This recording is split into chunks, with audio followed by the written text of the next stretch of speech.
La Fédération des entreprises du bureau et du numérique EBEN vous présente Préparer l'entreprise en amont avec ses conseils.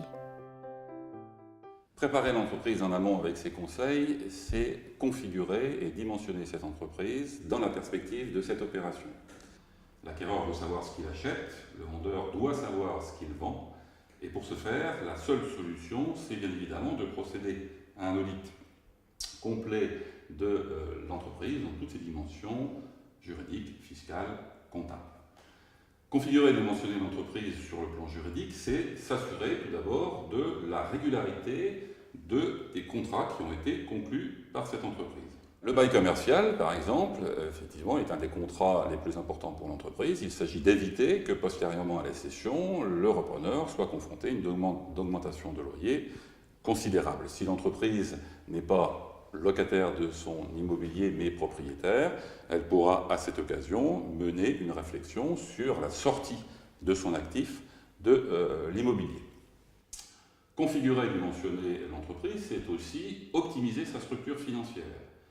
Il s'agit notamment d'éviter que l'entreprise ne dispose de liquidités pléthoriques, parce que ces liquidités pléthoriques n'ont pas nécessairement un usage pour le repreneur et viennent alourdir à la fois le prix et le financement de l'opération. Ça sera l'occasion éventuellement pour l'entreprise de mettre en œuvre une politique de distribution de dividendes visant à ramener le montant des liquidités à un niveau compatible avec l'opération de cession.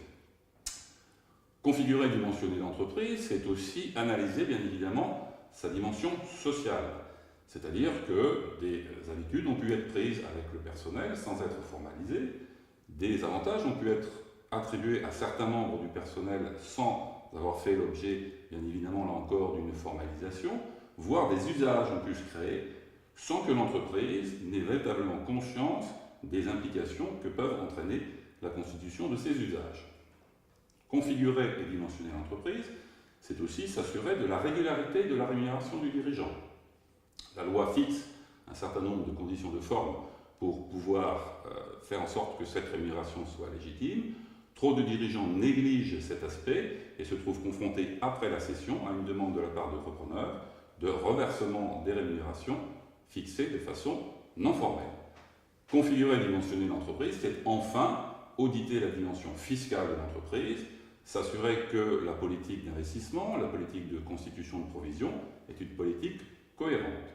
C'est important parce que ces éléments ont une incidence évidente sur l'actif de l'entreprise et donc sur le prix.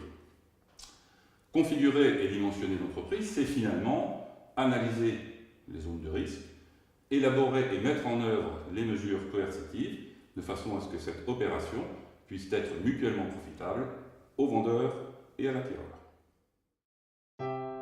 Pour vous aider dans vos démarches de cession et de reprise d'entreprise, prenez contact avec la Fédération des entreprises du bureau et du numérique, EBEN.